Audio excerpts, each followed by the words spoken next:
con un maestro y el maestro me decía, no se trata de llevar a nuestros hijos hacia el éxito académico, se trata de llevarlos hacia el éxito espiritual, ¿verdad?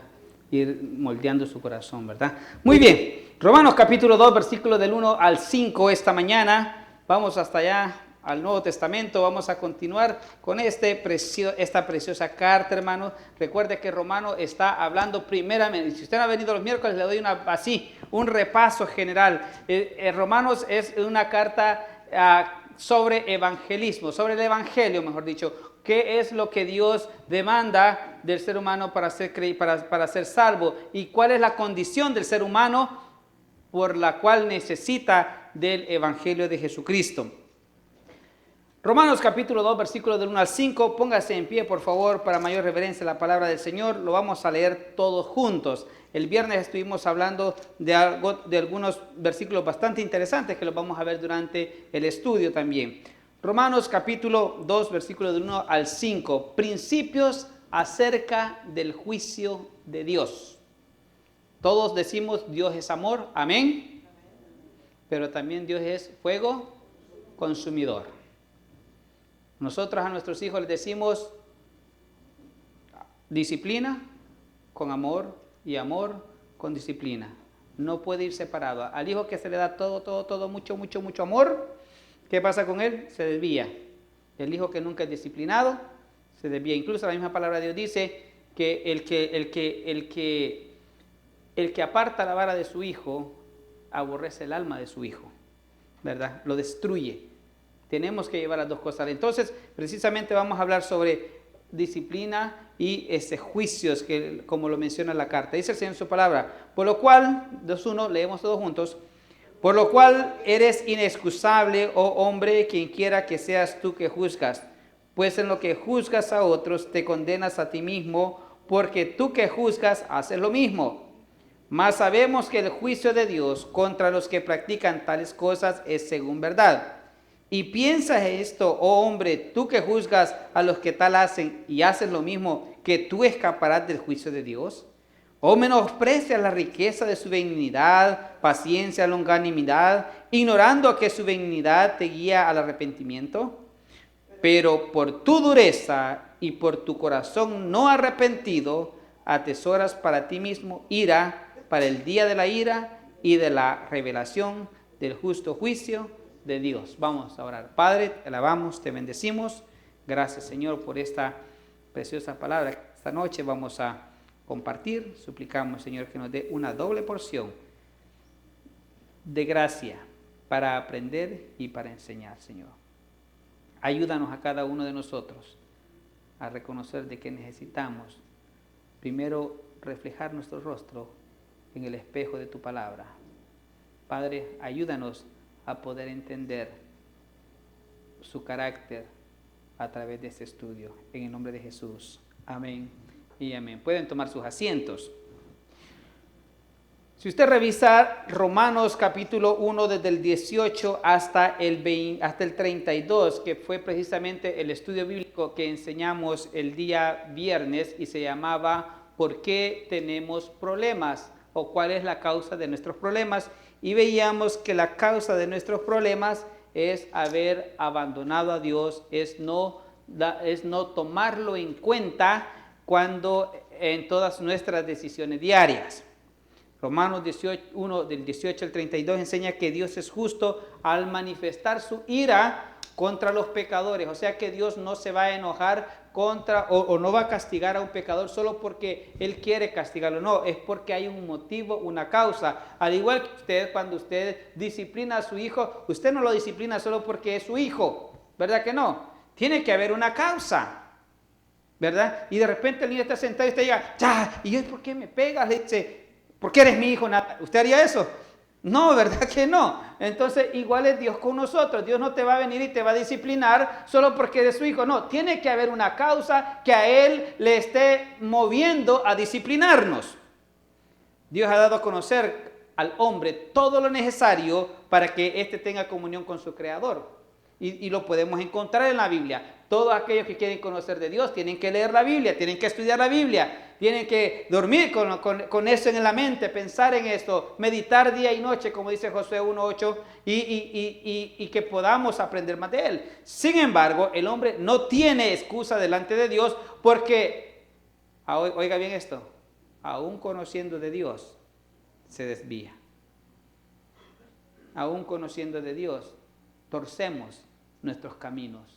Y usted lo puede ver también, no solamente con la gente que no está en las iglesias, sino que también gente que están dentro de las congregaciones, que aún conociendo a Dios, tuercen su camino. Porque, como dice Santiago capítulo 1, por su propia concupiscencia, por sus propios deseos que son arrastrados. Entonces, en lugar de glorificar al Creador, en lugar de glorificar a Dios, el hombre ha rechazado y se ha ido degenerando tanto en lo espiritual como en lo moral.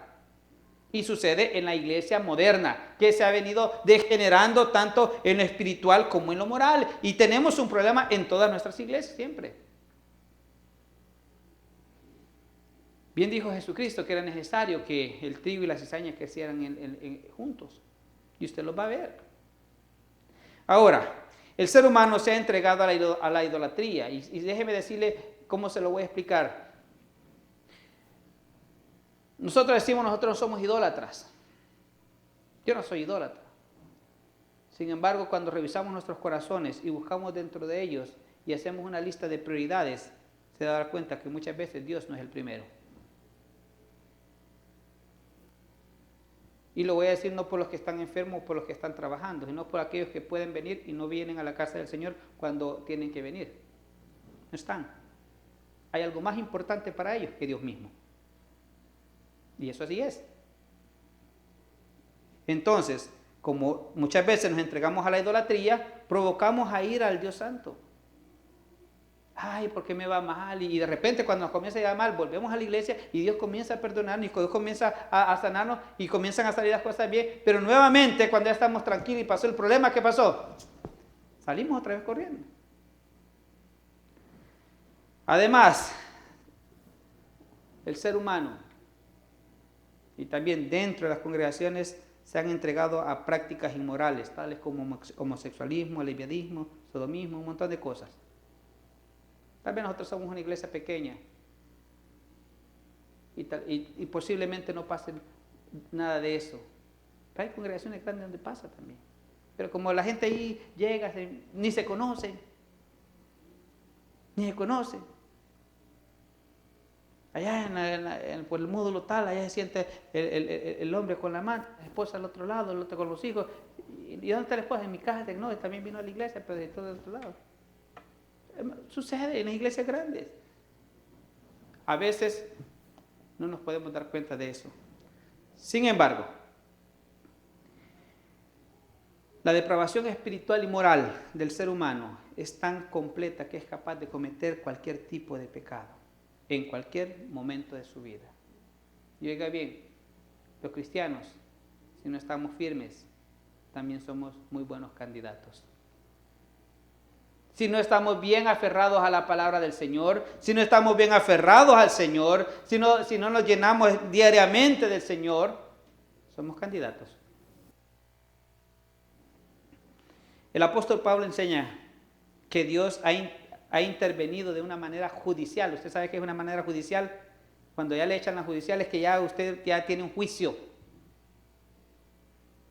No es un warning, no es una advertencia. No, es porque ya va a actuar. Y ha entregado al hombre a prácticas terribles. Fíjese bien, si revisamos el capítulo 1, en el versículo 24 dice que Dios los entregó a inmundicia. Significa que Dios los entregó a suciedad. Estoy recordándole lo que aprendimos el viernes. Lo entregó a inmundicia. En el versículo 26 del capítulo 1 dice que Dios los entregó a pasiones vergonzosas. Y en el capítulo 1, versículo 28 dice que Dios los entregó a tener una mente reprobada. Y decíamos que una mente reprobada es una mente inútil, que no tiene ningún beneficio, que no es capaz de hacer nada bueno. Y luego del versículo 29 hasta el 30 dice cuáles son los problemas que hace una mente reprobada. Y una de ellas es inventores de toda clase de maldad. Revíselo, está en el versículo 29. 29, 30. Ahora en este capítulo que vamos a estudiar, Pablo va a demostrar que el hombre moral, ¿quién es el hombre moral? Es aquel que señala bajo la protección de su propia moralidad o de la religión. Pablo va a enseñar que tanto el hombre moral también está perdido e inexcusable. No lo debemos de aplicar solamente a las personas que son inconversas. Es que a este le cae eso. No. Sino que también para los que ya tenemos conocimiento de Dios. Vamos a aplicar lo que vamos a aprender esto. ¿Cómo se ejecuta el juicio de Dios? ¿Cómo es que Dios viene y trata con aquellos a quienes les ha dado su conocimiento? Porque a usted Dios le ha dado su conocimiento. ¿Se acuerda lo que cantamos? Dame la mente.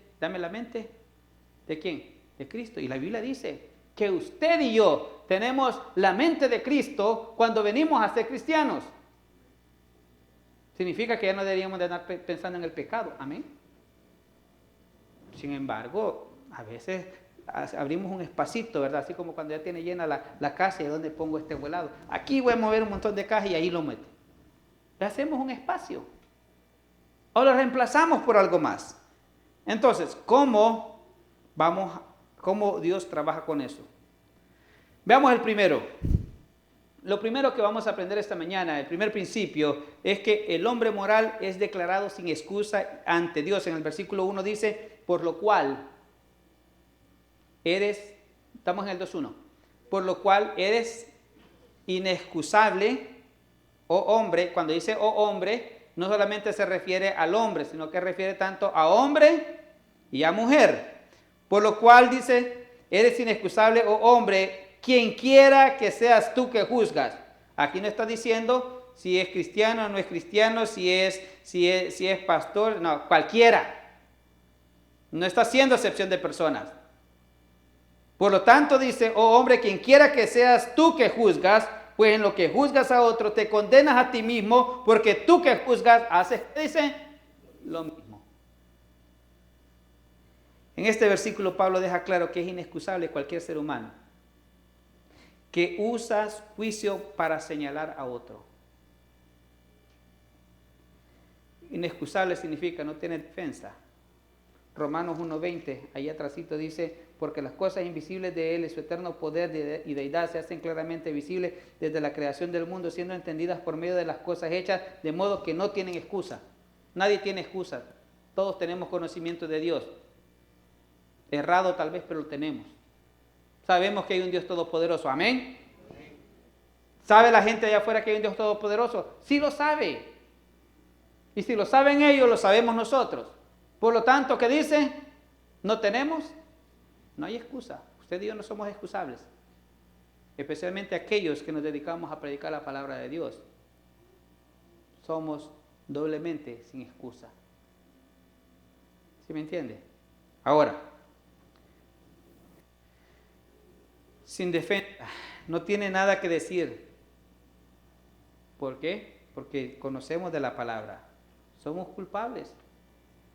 Y lo sabemos. Conocemos de Dios, pero muchas veces no obedecemos a Dios. Fíjese bien. Cuando se hace un juicio o se está juzgando, es porque hay una autoridad moral. Personas que juzgan se consideran personas morales. Yo no haría eso. Yo no haría aquello. Está haciendo un juicio que señala y condena las acciones de otros. Desaprueban y juzgan la conducta pecaminosa de otros. Pero puesto que él es culpable de la misma cosa, o sea, también es pecador, eso significa que también es pecador, también se está juzgando a sí mismo, también se está condenando a sí mismo. Señala el pecado de otro sin ver el propio suyo. Por eso nuestra oración tiene que ser, Señor, enséñame a ver, a identificar mi pecado a través del espejo de tu palabra. Cuando leemos la palabra, Dios nos abre los ojos y nos dice, ¿sabes qué? Dice que no tienes que mentir. Ay, Chihuahua, ya dije como 20 mentiras, dice. Y usted, hermano, a veces se nos salen sin querer queriendo. ¿Sabe lo que pasa? Eso es un hábito. Un día de esto fui la semana pasada, de este viernes que pasó, fui a la clínica y me dijo, firme aquí, présteme una pluma.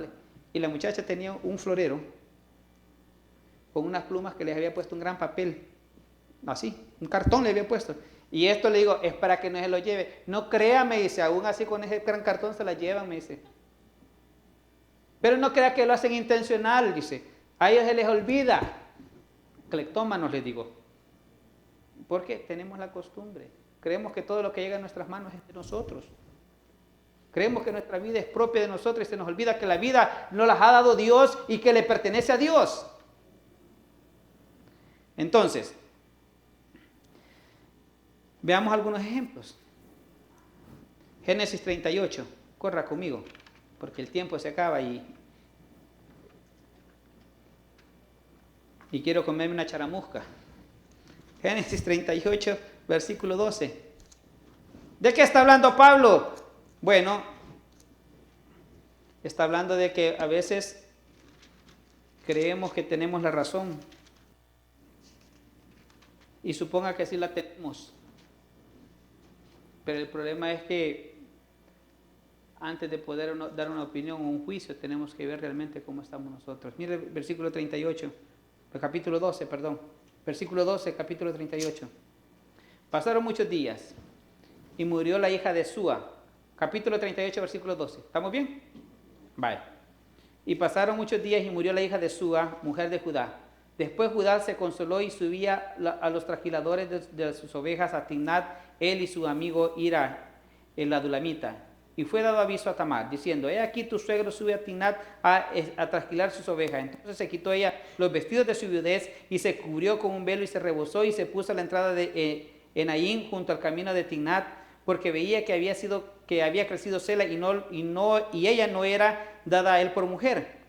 Y la vio Judá y la tuvo por ramera porque ella había cubierto su rostro. Y se apartó del camino hacia ella y le dijo, déjame ahora llegarme a ti. ¿Sabe lo que le está proponiendo, verdad? ¿Y sabe lo que le está proponiendo? Vaya, tener un encuentro íntimo, eso le está preguntando. Y entonces, ¿dónde vamos? En el 17. Él respondió, el 16, y se apartó del camino y le dijo, déjame llegarme a ti, pues no sabía que era su nuera. Y ella dijo, ¿qué me darás por llegarte a mí? Él respondió, del ganado un cabrito de las cabras. Y ella dijo, dame una prenda hasta que lo envíes. Entonces Judá dijo, ¿qué prenda te daré? Ella respondió, tu sello, tu cordón y tu báculo que tienes en tu mano. Y se los dio, es como que le pida, ¿verdad? Ok, dame tu ID, tu celular, y pues no sé qué algo más puedes traer de valor por ahí, ¿verdad? Dame la green card, vaya, o el seguro, aquí lo voy a traer hasta que me traigas lo que yo te voy a regresar. Es lo que le está pidiendo. Para ellos el sello era personal, es como su ID, su identificación, como su seguro social, eso era. Y le está pidiendo algo personal que lo pueda identificar a él. ¿Sí me está comprendiendo? Ok. Dice, entonces Judá le dijo, ¿qué prendas te daré? Bueno, ya sabe lo que le pidió. El 19 se levantó y se fue y se quitó el velo de sobre sí y se vistió de la ropa de su viudez. Oh, no, dice el 19. Entonces Judá, ¿qué prendas te daré? Le dice tu sello, tu cordón y tu báculo que tienes en tu mano, y él se los dio. Y él se llegó a ella, ¿y qué pasó con ella? Quedó embarazada. Quedó embarazada. Vaya conmigo hasta el versículo 24. Sucedió que al cabo de 3 meses, no fue en el momento, fue dado aviso a Judá, diciendo, Tamar tu nuera fornicado y ciertamente está encinta a causa de las fornicaciones. Y Judá dijo, sacadla y quemadla. Pero ella cuando la sacaban envió a decir a su suegro, del varón cuyas son estas cosas estoy encinta. ¿Y qué sacó? El ID, el Social Security y el celular. ¿De quién son estos? Dijo, mira, ahí está. Uy, dijo. ¿Qué estaba haciendo Judá? Diciendo que hicieran juicio sobre su nuera. Porque ella había fornicado, él no. Él no había hecho nada. Y dijo la mujer, no, permítame. ¿De quién es este? Chinchilate. Yo machete. ¿Recuerda de eso? Y comenzó a enseñar las cosas. ¿De quién es esto? Entonces, por eso dice Romano, ¿Y tú qué juzgas? ¿Cuándo juzgas? Te juzgas a ti mismo. Porque el hombre dijo, bueno, esta mujer anduvo de loca. Yo solo una vez, pero esta a ver cuánto dijo. Pero andaba haciendo lo mismo. Acusó a su hija de fornicación y él mismo lo estaba practicando. Al condenarla a ella, ¿se condenó a sí mismo? La respuesta es sí. La mujer lo hizo por causas circunstanciales, sí, pero aunque no es excusable, pero de todos modos, ahí está. Ahora, otro caso, este me encanta, este tal vez lo conoce usted, segundo de Samuel capítulo 12. Segundo de Samuel capítulo 12. Vamos a leer el versículo del 1 en adelante. Segundo de Samuel 12. ¿Lo tiene? Jehová envió a Natán a David y viniendo a él, le dijo, habían dos hombres en una ciudad, el uno rico y el otro pobre.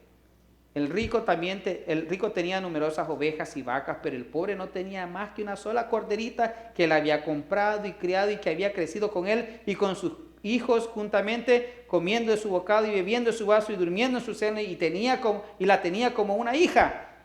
Y vino uno de camino al hombre rico, y éste no quiso tomar de sus ovejas y de sus vacas para guisar para el caminante que había venido a él, sino que tomó la oveja de aquel pobre hombre y la preparó para aquel que había venido a él. Entonces se encendió el furor del rey David en gran manera contra aquel hombre y dijo a Natán, vive Jehová, y que tal hizo es digno de muerte, y debe pagar la cordera con 4 tantos porque hizo tal cosa y no tuvo misericordia. Entonces dijo Natán a David, tú eres aquel hombre. Oiga bien, tú eres aquel hombre. Versículo 8 dice, y te di la casa de tu señor y las mujeres de tu señor en tu seno, además te di la casa de Israel y de la Judá, y esto fuera poco, te habría añadido mucho más. ¿Por qué tuviste en poco las palabras de Jehová, haciendo lo malo delante de los ojos? A Urías Heteo heriste a espada y tomaste por mujer a su mujer, y a él lo mataste con espada de los hijos de Amón. Hermano, David, el dulce cantor de Israel, hermano, el hombre con corazón conforme a Dios, oiga bien, estaba haciendo, doblando, estaba haciendo un juicio, pero ¿qué pasó? Él era.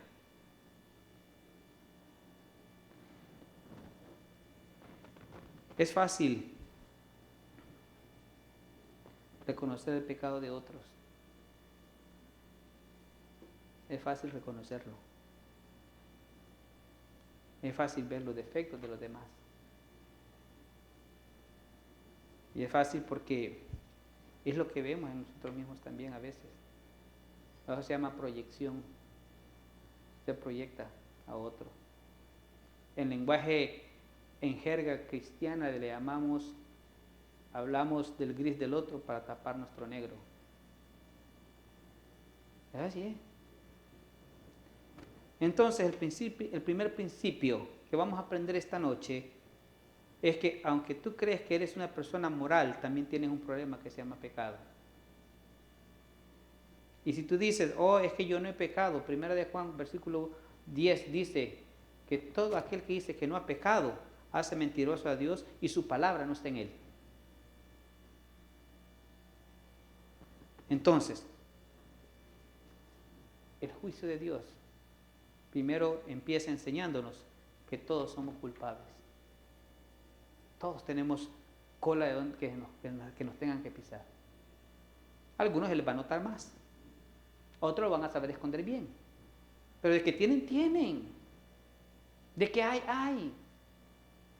Es que yo no hablo mal de nadie, pero a veces me pasa por la mente. Ya ves, ahí está. Ahora, segunda cosa. Vamos a través de Romanos, que esto se pone bueno. No, hombre, hay charamuscas. Yo con las charamuscas me consuelo. Número 2. El juicio de Dios es verdadero. Oiga bien, el juicio de Dios es verdadero. Versículo 2 dice, mas sabemos que el juicio de Dios contra los que practican tales cosas es según verdad. Ahora, nadie puede escapar al juicio de Dios. Nadie puede escapar al juicio de Dios. Estamos en Romanos capítulo 2, versículo 2. Nadie puede escapar al juicio de Dios. Todos sabemos, todos estamos seguros de que Dios hará juicio en su debido tiempo. ¿Por qué pecar juzgando? Todo hombre ciego a su propio estado pecaminoso. Nadie, incluso los creyentes, estamos conscientes de que Dios nos reprenderá por nuestras malas acciones. Mire, algunos dicen, mire, mis pecados fueron perdonados, pasado, presente y futuro. Es que estoy libre de eso. Hermano, amén, yo voy a decir amén a eso. Dios nos perdonó nuestros pecados, pasado, presente y futuro. Pero también dice la Escritura que Dios al hijo que ama, ¿qué hace? Lo disciplina. Lo disciplina. Así es que aunque seamos perdonados, seamos salvos, las consecuencias de nuestras acciones las vamos a cargar. Las vamos a llevar. Algunos dicen que tiene la autoridad moral para hacer señalamientos. Bien. Pero fíjese antes de hacer una acusación, también en sus problemas espirituales, personales, emocionales. Es lo que me está enseñando este versículo. De que el juicio de Dios siempre va a llegar, tarde o temprano. Ahora, el segundo principio es que el juicio de Dios, el castigo, la disciplina, va a llegar, tarde o temprano. Si alguien está así, mire, si yo como pastor estoy fallando, Dios me va a hacer juicio y me va a chicharrar, hombre. Voy a llevar las consecuencias. Y también usted, si anda mal, también le va a tocar. No, claro que sí, ¿verdad? Dice el capítulo 5 de 1 Corintios, el tal se ha echado a Satanás para que su alma sea salva, ¿verdad? Lo que dice. No, de que te va a llevar Judas, te va a llevar. De que me va a llevar, me va a llevar. ¿Por qué? Por portarme mal. ¿O acaso usted cuando su hijo se porta mal, usted le da un premio? ¿O usted como ciudadano de esta gran nación de los Estados Unidos de Norteamérica, under God? Así dice, ¿verdad? Indivisible. Si usted se porta mal, ¿lo ponen como alguien ejemplar? No. ¿Qué es lo que dan? Cárcel. Y si no tiene papeles, lo deportan. Así es. Por eso a todos los que hemos venido de allá, les voy a dar la misma recomendación que me di allá por el 2004, o sea, 2 años después que había venido. Pórtate bien porque todo lo que hagas va a tener una consecuencia. Si me porto mal, voy a tener consecuencias. Si me porto bien, voy a tener consecuencias también. Entonces, el juicio de Dios siempre va a llegar tarde o temprano. La disciplina de Dios para el Hijo de Dios va a llegar tarde o temprano si no andamos bien. Va a llegar. Ay, es que yo no sé por qué me pasa esto. No, revisemos, escudriñemos. ¿Qué dice? Nuestros caminos. Y me encanta lo que dice. Y volvamos a Jehová. Libro de Lamentaciones. Ahí dice. Y le está diciendo el profeta a los judíos, escudriñen sus corazones, sus caminos y vuélvanse al Señor. Y lo mismo aplica para nosotros, todos los días. Todos los días. Tercera cosa, versículo 3. Y piensas esto, oh hombre, tú que juzgas a los que tal hacen y hacen lo mismo que tú, escaparás del juicio de Dios. Oiga bien, número 3, el juicio de Dios es inevitable. No lo podemos evitar. La disciplina. Y fíjese, yo nunca había considerado este versículo así como de esta manera. Creer solo porque soy salvo no voy a tener disciplina por parte de Dios por mis acciones, hermanos, es lo más ridículo que podemos pensar. Ay, es que Dios es amor. Amén. Dios es amor. Es que Dios me amó aún siendo pecador. Amén. Dios nos amó aún siendo pecadores y murió por nosotros los pecadores. Pero también, cuando tú abres tu corazón a Cristo, Él te da una nueva naturaleza para que le pueda glorificar. Es ridículo. Como tan ridículo los ejemplos que les voy a poner. Es ridículo que un cristiano por accidente cometa adulterio y no tenga consecuencias. Es que fue un accidente, pastor, no me di cuenta que era la mujer de mi prójimo. Es ridículo. O que por accidente robe algo, es que no sabía, fíjate que era, es ridículo, ¿verdad que sí? Y que no tenga consecuencias. Oiga bien, si toda infracción de la ley terrenal tiene consecuencias, imagínese, solo imagínese qué pasaría o qué pasa al romper la ley divina de Dios. También debe tener consecuencias. Si toda infracción que hacemos contra la ley de Dios, ya sea por ignorancia o de forma deliberada, porque hoy, hermano, ya a veces hemos perdido ese temor a Dios y deliberadamente le damos con todo, también va a tener unas consecuencias. Si una persona piensa que escapar del juicio, que puede escapar del juicio de Dios solo porque cree que es cristiano y que fue perdonado, presente, pasado y futuro, está equivocado. No hay tal cosa como el crimen perfecto. Eso hablan las películas de James Bond. Pero en la realidad y en la vida espiritual no existe tal cosa. Todo lo que hagamos tiene una consecuencia. Tiene una consecuencia. Los hombres podrán eludir, oiga bien, la justicia humana. Tal vez usted y yo hagamos algo a escondidas y bien escondido y con doble llave para que nadie lo sepa. Pero ¿sabe qué? Dios lo sabe. Vaya conmigo a Amós 9. Amós. Oseas, Joel, Amós. Capítulo 9. Oseas, Joel, Amós. Capítulo 9, versículos del 1 al 3. ¿Lo tiene? Leámoslo todos juntos entonces.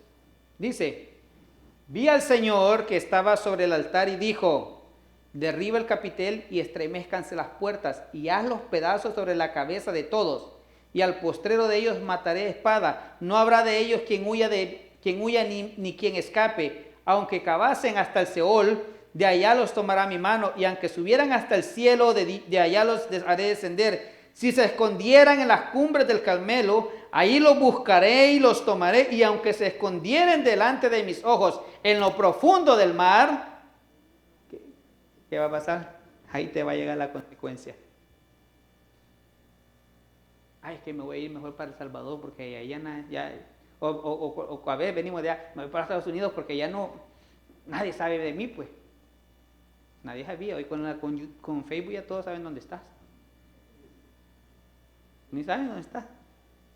Y las fotos ahí de estudios universales, está en California, vamos por él. ¿Sabes? Si has venido para cambiar y mejorar y buscar de Dios, no importa lo que quedó ahí atrás. Quedó ahí atrás. Nomás compórtate. Porque si te comportas mal, lo que dejaste ahí atrás te va a seguir hasta aquí. Es lo que está diciendo esto. Te va a... y no te va a gustar. Y va a decir, para eso mejor me hubiera quedado allá.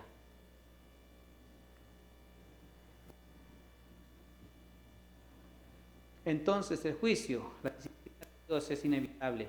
Llegará tarde o temprano. Voy a cambiar de micrófono porque ya me está fallando. A ver, regáleme el 1, 2, 1, 2. 1, 2, 3. Ahí está muy bien. Se le acabó la pila. No aguanta. No le gustó el sermón. Cuarta cosa, mire que vamos corriendo. Versículo 4, solo vamos a estudiar 5 versículos porque quiero dejar los demás para el día miércoles, que pone bueno. Versículo 4, dice,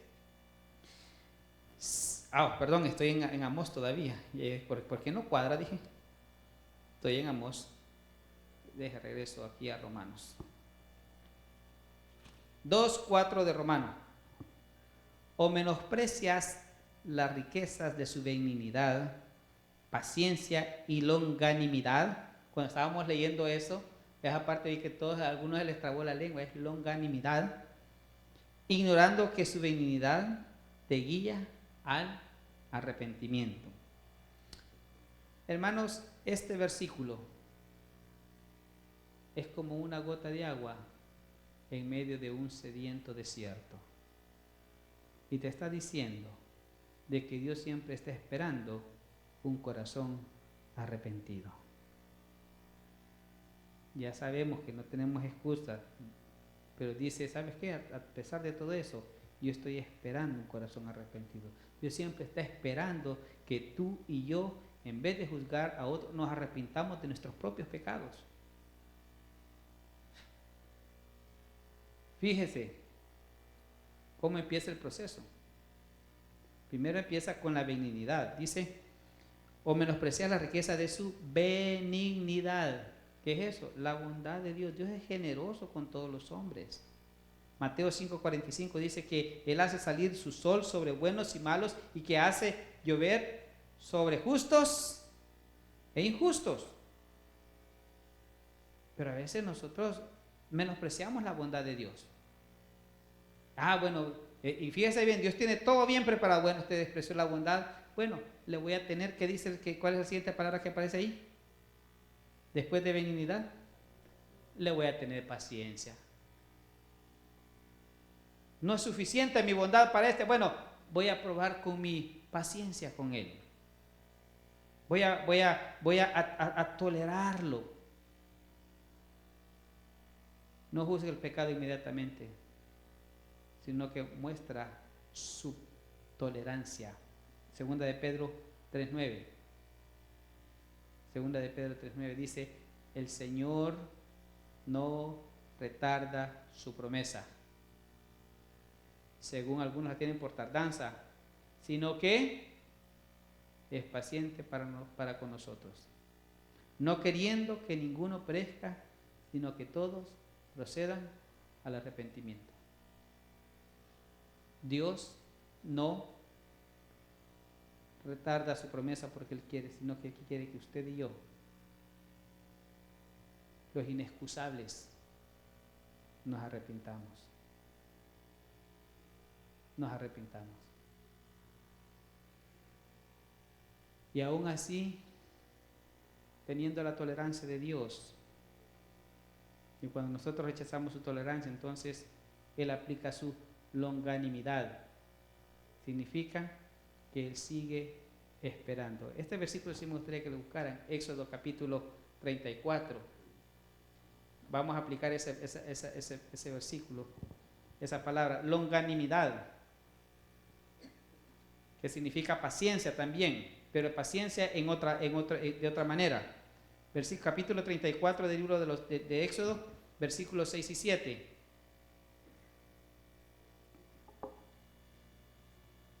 ¿Lo tiene? Versículos 6 y 7. Entre el 5. Y Jehová descendió en una nube y estuvo allí con él. ¿Estamos en Éxodo 34, ¿verdad? Versículo 5 en adelante. Y Jehová descendió en la nube y estuvo ahí con él, proclamando el nombre de Jehová. Y pasando Jehová por delante de él, proclamó. ¿Quién proclamó? ¿Y qué es lo que dijo él? Jehová, Jehová, fuerte, ¿cómo es? Misericordioso y piadoso, tardo para la ira y grande misericordia y verdad, que guarda misericordia a millares, que perdona la iniquidad, la rebelión y el pecado, y que de ningún modo tendrá por inocente al malvado, que visita la iniquidad de los padres sobre los hijos y sobre los hijos de los hijos, hasta... Es la longanimidad de Dios. Él es tardo para la ira, piadoso, grande en misericordia y en verdad, que guarda misericordia mía, que perdona la iniquidad, la rebelión y el pecado. Hermano, ¿se puede imaginar si Dios fuera como usted y yo, de mecha corta? ¿Sí me entiende? De mecha corta. Que cuando vemos que el cipote hizo algo, imagínese si Dios hiciera eso con nosotros. Y Él conoce nuestros pensamientos. Imagínese que por cada mal pensamiento nos saliera una peca. Ahora imagínese. Fuéramos dálmatas.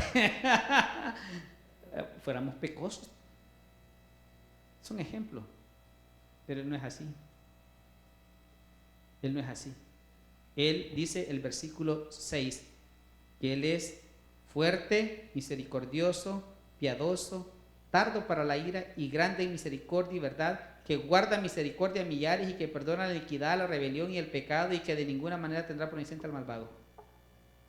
Hermano, si Dios sabe lo que nosotros hacemos, si Dios sabe, si Dios conoce su intención en el corazón, Dios conoce lo que hay en su pensamiento, lo que está pensando ahorita. Espere que me dé la charamusca, un charamuscazo le va a pegar por lo que está diciendo, para que vea cómo duele. Amén.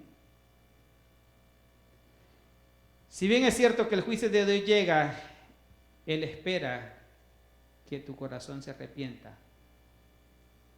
Y arrepentirse es no volver a hacer lo que ya confesaste delante de Él. Es un cambio de mente.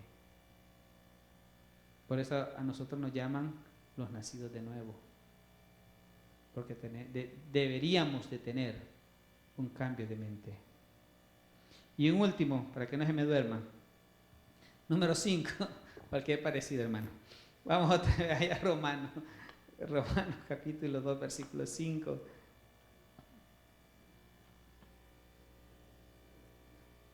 Vamos a ver, aquí estamos ya. 2:5.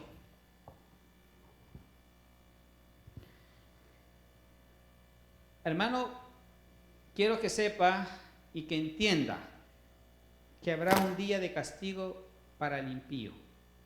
Y ahora vamos a definir qué es un impío. Dice el versículo 5.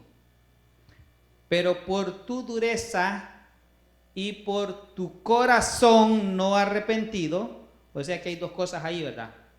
Está duro y tiene un corazón que no es arrepentido. ¿Qué es lo que hace?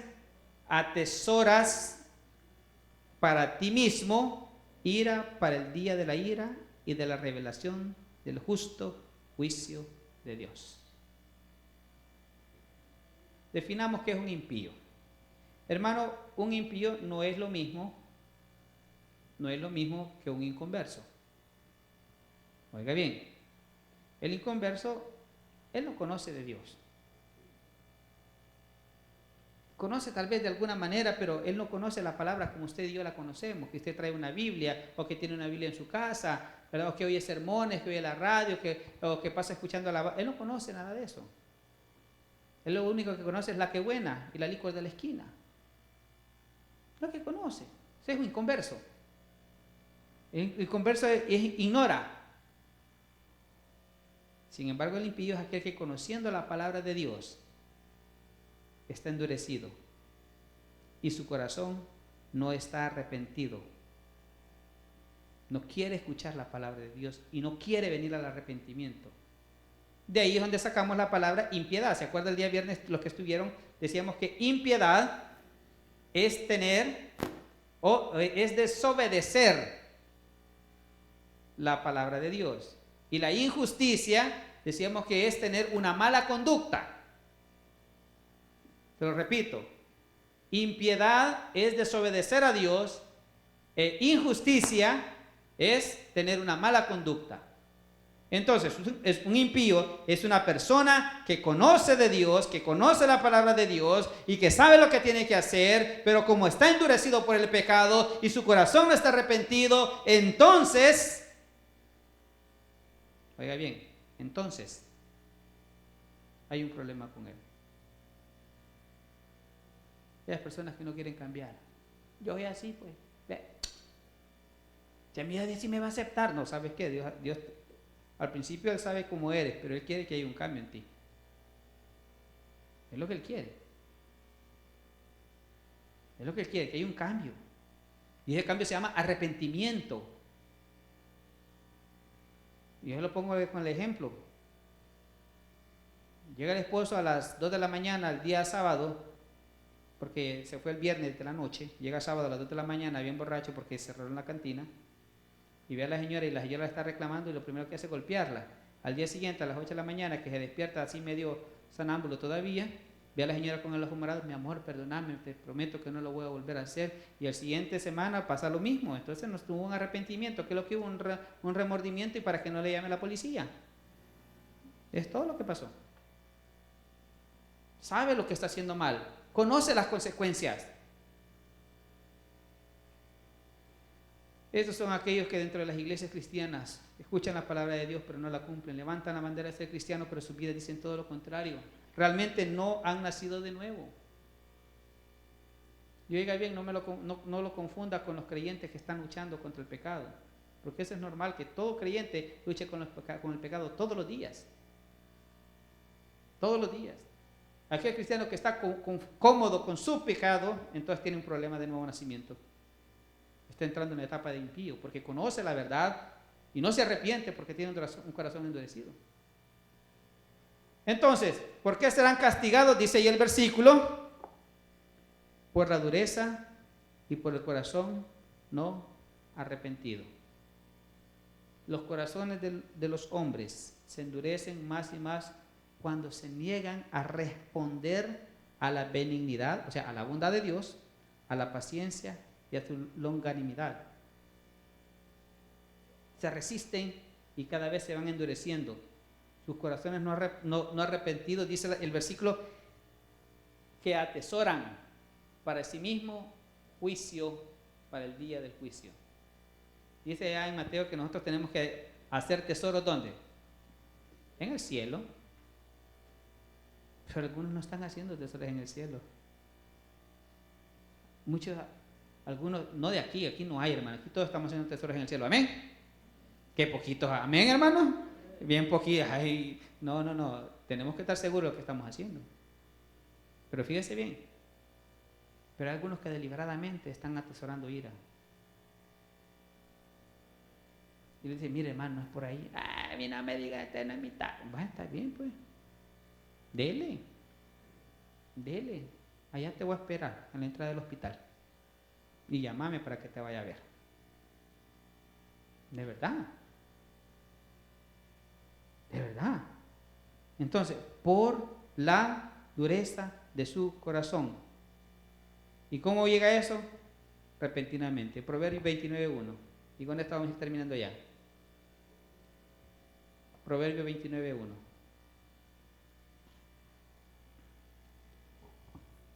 ¿Lo tenemos? Proverbios 29:1. El hombre, repítalo conmigo para que se le quede de memoria este. El hombre que reprendido endurece, ¿qué la servís? El razonamiento de la cabeza, todo lo que usted quiera que ver con la inteligencia y todo lo que es la mente. O el corazón, vaya. El hombre que reprendido endurece la cerviz, de repente será quebrantado y no habrá para él medicina. Pobrecito, fíjate. Aquí venía todos los domingos a la iglesia, pero fíjate que un día agarró chupe y pues ese día le tocaba porque tuvo un accidente, fíjate, y se palmó. Fíjate que era tan buen muchacho que se había cuidado tanto, pero en una de esas se descuidó y conoció una cipota y lo enfermaron. De repente. Y no habrá medicina. No hay vuelta atrás. Media vez Dios haga juicio, no hay vuelta atrás. Media vez Dios esté dispuesto a hacer la disciplina, no hay oración que valga. Lo único que tenemos que decir, Señor, ten misericordia. Pero de que cae, cae. De que cae, cae. Estos solo son algunos principios acerca del juicio de Dios. Pero no todo está perdido.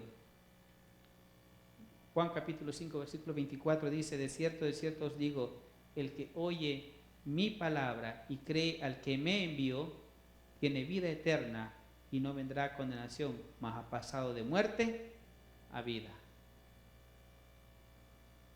Hermanos, Dios sigue esperando que todo hombre, toda mujer, todo joven venga al arrepentimiento. Él no ha cerrado su puerta todavía. Dice la Biblia que mientras hay vida, ¿qué hay? Hay esperanza. Mientras hay vida, hay esperanza. Usted y yo estamos vivos. Mucha gente aún está viva y tienen esperanza todavía. Si es que buscan la esperanza que es en Cristo Jesús. Denle un fuerte aplauso a nuestro Señor este momento. Gloria al Señor. Gloria a Cristo. Vamos a